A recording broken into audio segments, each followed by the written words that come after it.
Contact lens discomfort continues to be a major reason for contact lens dropouts.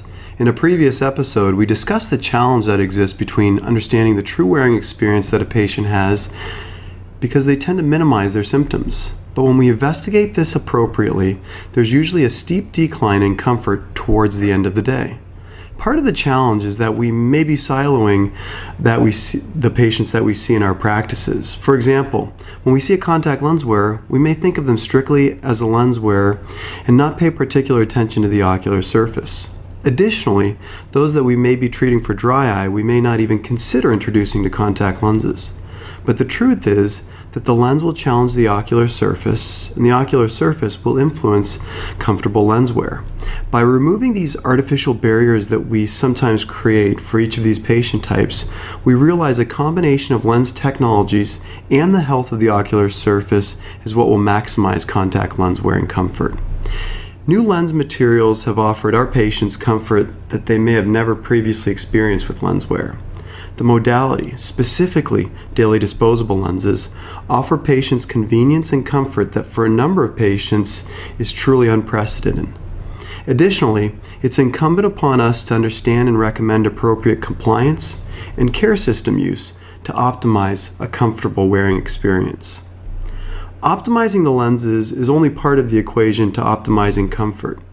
An appropriate assessment of the ocular surface is critical. Using fluorescein, the cobalt blue light setting on the slit lamp, along with a Ratten filter allow you to assess for the presence of corneal staining, measure tear film breakup time, and assess for the presence of lid wiper epitheliopathy. Lissamine green can be used to assess the conjunctival and corneal compromise, if present. A careful lid assessment is critical to assessing for the presence of anterior blepharitis and meibomian gland dysfunction. And averting the lid is the only way to assess the tarsal plate for the presence of papillae. It's important to consider incorporating point-of-care tests in addition to vital dyes that we utilize in clinical practice to optimize the understanding of abnormalities of the ocular surface. And when appropriate, treating the ocular surface with contemporary therapies is critical. This can be done through topical therapeutics, essential fatty acids such as omega-3s, or more advanced treatment options such as BlephX and LipiFlow. It's important to understand the true comfort levels that exist in a number of our contact lens wearers and realize that only when we consider the contact lenses and the ocular surface will we be able to optimize contact lens comfort. This really involves optimizing the lens characteristics and also making sure we're identifying and managing underlying ocular surface disease that may compromise comfortable lens wear.